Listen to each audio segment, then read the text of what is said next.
Okay, we're at the National Mighty 8th Air Force Museum in Pollard, Georgia. The museum is 20 years old. It is not an airplane museum, it's an 8th Air Force history museum. We happen to have some airplanes. We have a B-17 bomber, a G model. We have a PT-17, a trainer. You train in if you want to be a bomber pilot.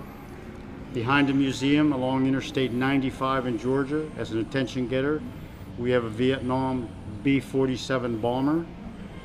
At the front of the museum, we have a Vietnam era F-4 Phantom. Wow. And a Russian MiG, just as attention getters. At the museum, we get people from literally all over the world here. We do approximately 25,000 school children per year, and a lot of them are bused from Atlanta down here. We have approximately 90 volunteers, do everything from tours to the mission experience, whatever it takes. We're in our combat gallery. This is our World War II B-17 G model. That means this model has a chin turret in the front. Right now we're standing beside the ball turret gunner, which if you were a ball turret gunner, they like you to be roughly 5'6", maybe 5'7" at the most. This shows the position the ball turret gunner would be in. One of our veterans was in this position for 10 hours. Once he landed the plane, very difficult moving your lower extremities. The guys had to pick him up, take him out, and set him down on the tarmac because he was in that position so long. If you're a ball turret gunner, there's no room for you and the parachute. You had to keep your parachute up inside the plane in close proximity if you had to bail out, which was very difficult to bail out of this ball turret gunner. We're now going to go around to the back of the plane. And what were you telling me earlier about how many rivets? Each B-17 bomber, World War II, has approximately 650,000 rivets. So Rosie the Riveter, who was very popular in World War II, she was very busy. Yeah. Her name was Rosie Monroe. Rosie rhymed with Riveter. She became a very popular person in World War II. So we're going to go around to the back of the plane. The removal of the instruments and other parts. This is the tail section of our B-17. When it came into the museum, this tail section was not here. They brought a tail section in from a crashed B-17 in Alaska. Volunteers from Gulfstream Corporation, who's headquartered here in Savannah, and other people fabricated the new tail section. This is what we received, and from this, they ended up with this. Wow. This tail section has two 50 caliber machine guns. This moves laterally and up and down. This, when you fire your 50 calibers, the brass comes out and comes down this chute. Other than the temperature in here was 30 to 50 below in bombing missions, so some of the guys would close this off, use the heat generated from firing their 50 calibers to keep their feet warm. Wow. The window up there is not bullet resistant, it's plexiglass. On real foggy days, some of the tail gunners would hold up a red lantern so the plane behind it would not run into it. Wow. The seat they sat on sometimes was a bicycle seat or else 3/4 or 3/8 plywood. Jeez. Not exactly the most comfortable place in the Yeah. world. Not for those long flights. No. And over here, this is the door. I don't know if you can see it very well, but this is the door if you had to escape. Now, if you can imagine, this plane is in a spiral, and you're trying to get out there, and you're a physically big person, you're going to have a problem. Yeah, trying to fight those G-forces. Yes. If I remember correctly, the highest mortality rate on the bombers was in the tail section. Wow.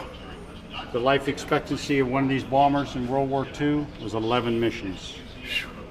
11 missions. And you said for the first half, they only had to do 25? They had to, initially you started off with 25 bombing missions. Once you achieved 25 bombing missions, you got back to the States. You're done. That was the magic number. Towards the end of the war, they elevated that to 35 missions. Wow. Some of the people did the 25 missions, stayed, they loved it, and got killed on the 26th. Wow. Not good. Now we're going to walk around to the front of the plane.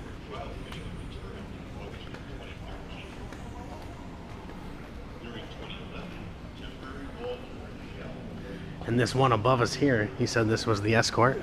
This is a P-51. P stands for Pursuit, P-51 Mustang. It replaced a plane called a P-47, which was older and slower, but very effective. This was a relatively new design. When it went to Europe, it was originally flown by the British till the 8th got a hold of it. This doesn't show it, but the P-51 had drop tanks under the wings, more fuel efficient aerodynamically, and more importantly, had a Rolls-Royce Merlin engine. Nice. It could outmaneuver the Russian or the German Me-109s. Okay. Really neat plane.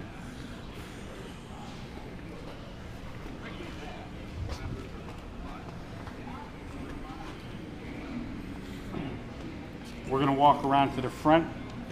This has been an 8-year restoration project. This is part of a Norden bomb site. The front of our plane, we have scaffolding. We're getting ready to install the complete Norden bomb site. Once we install it, we purchased a new nose cone, and this is the structural part for mounting two 50 caliber machine guns. We have the shroud already manufactured, so that'll be complete. Wow. Once that happens, the real only thing to be done on the bomber is installing the top turret. Right now it's locked up in our maintenance department. 3.5 years ago we did not have a top turret.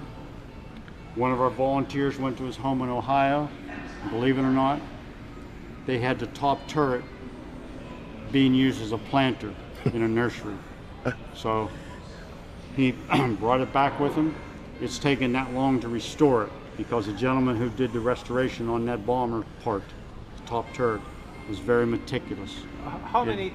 17 you said are still existing, or I think this is what There's not, as far as I know, Okay. today, December in 2016, there's 9 B-17s that's what I flying in the United States Right. and 2 in England, out of a total of 12,731 or 32. Wow. Once finished, you think they're gonna take it for a flight?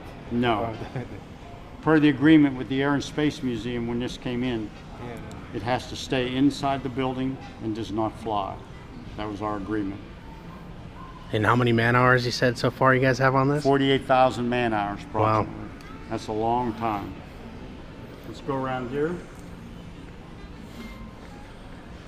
You can see we have our bomb bay door open with what would be, those are reproduction 500-pound bombs.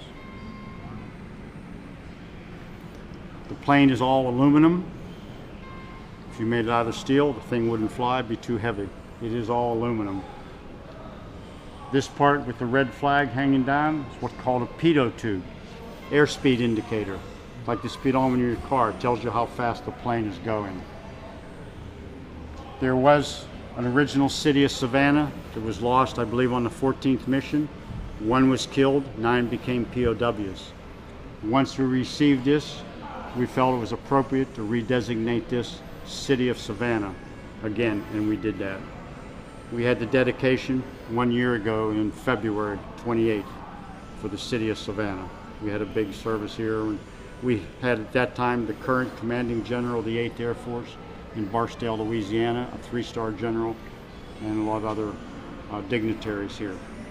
What was the flying altitude with this one? How high did Well, you reach? 25,000 was a good So altitude is with the it. commercial planes now, they're about 30,000? Oh, they're a lot higher Oh, now. a lot higher than 30, 40,000? Yes. Yeah. Go around here.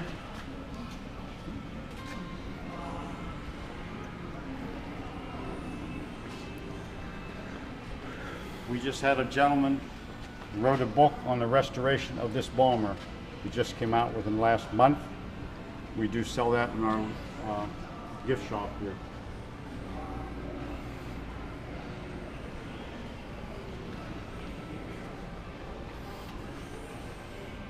These are some more 500-pound bombs that we just have on display. The city of Savannah, the wording was hand painted by a former 8th Air Force personnel. About 4 years ago, he did all that freehand. Unfortunately, the gentleman passed away. He was in his late 80s, but he was a combat veteran from the 8th Air Force Wow. in World War II. And so, out of the volunteers that you guys have here working on this, there's still members that were flyers of this aircraft? None working on the plane, no. Okay. We do have 2 8th Air Force combat veterans still volunteering here. Okay. They do the 3 films called the Mission Experience. Oh, okay. Both gentlemen flew B-24 bombers in World War II. All right. Above us is a Me-109, Messerschmitt 109, a German fighter. And if you look closely at the nose cone,